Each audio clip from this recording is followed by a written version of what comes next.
నిన్న అమరావతి ప్రారంభోత్సవ సభ grand success, అద్భుతంగా జరిగింది. ఇందులో 2-3 విషయాలు ఉన్నాయి. ఒకటి, చాలామంది అనుకోవచ్చు అంత ఖర్చు పెట్టి అంత పెద్ద సభ మనం చేయాలా అని.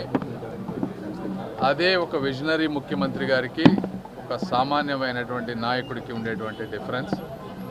ఈరోజు నేషనల్ మీడియాలో కానీ ఇండియా మొత్తం ఏ పేపర్లో చూసినా కూడా అమరావతి క్యాపిటల్ అనేది ఏ విధంగా జరగబోతుంది అనేది ఒక క్లారిటీ తోటి అందరూ కూడా పబ్లిష్ చేశారు. దీంతో ఒక బ్రాండ్ అవేర్నెస్ వస్తుంది. అదే నిన్న మార్నింగ్ చూసుకుంటే క్వాంటమ్ వ్యాలీకి IBM దగ్గర నుంచి పెద్ద పెద్ద కంపెనీలన్నీ వచ్చి MOU చేసుకున్నారు. ఏంటంటే ఒక కంపెనీని ఏ విధంగా అయితే బ్రాండింగ్ చేసి మార్కెటింగ్ చేసి ఒక ముందుకు తీసుకువెళ్తామో, చంద్రబాబు నాయుడు గారి గొప్పతనం ఏంటంటే రాష్ట్రాన్ని కూడా ఒక బ్రాండింగ్ చేస్తూ ఉన్నారు. అందులో భాగమే ఇది కొద్దిగా ఖర్చైనా కూడా వన్ టైం ఇన్వెస్ట్మెంట్. ఈ వన్ టైం ఇన్వెస్ట్మెంట్ అనేది చరిత్రలో లక్షల కోట్ల రూపాయల ఆదాయాన్ని తీసుకురాబోయేటువంటి సభ. తెలుగు వారందరినీ కూడా ఒక ఎమోషనల్గా ఒక ఏకతాటిపైకి తీసుకొచ్చేటువంటి సభ.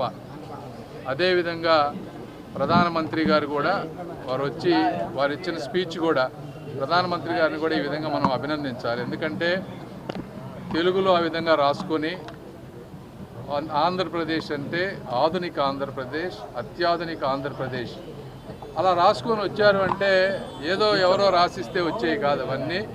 ఒక మనిషి దాని మీద డెప్త్కు వెళ్ళి ఆ విధంగా చేయడం అనేది కూడా తెలుగు వారందరూ కూడా చాలా ఆనందంగా ఉన్నారు. ఎక్కడ మాట్లాడినా కూడా ఈ రోజున అద్భుతంగా ఆనందంగా ఉన్నారు. డెఫినెట్గా ఈ ప్రాంత ఎంపీగా నిన్న జరిగినటువంటి సభ ఒక నూతన ఉత్తేజాన్ని తీసుకొచ్చింది. ఈ కార్యక్రమాన్ని సఫలీకృతం చేసినటువంటి అందరూ, మా ఎమ్మెల్యేలు కానీ, తెలుగుదేశం పార్టీ కార్యకర్తలు కానీ, ప్రభుత్వ అధికారులు, కలెక్టర్ గారు కానీ, తర్వాత SP గారు, IG గారు, వీళ్ళందరూ కూడా నిద్రాహారాలు మాని 10-15 రోజుల నుంచి వర్క్ చేస్తూ ఉన్నారు. వాళ్ళందరికీ కూడా మనస్ఫూర్తిగా కృతజ్ఞతలు, అభినందనలు తెలుపుకుంటా ఉన్నాను. Thank you.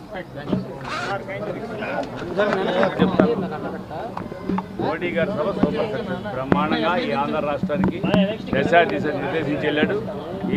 వచ్చే 3 సంవత్సరాల్లో ఏమేమి డెవలప్మెంట్ చేస్తారో కూడా ఇన్ఫ్రాస్ట్రక్చర్ కూడా క్లియర్గా చెప్పారు.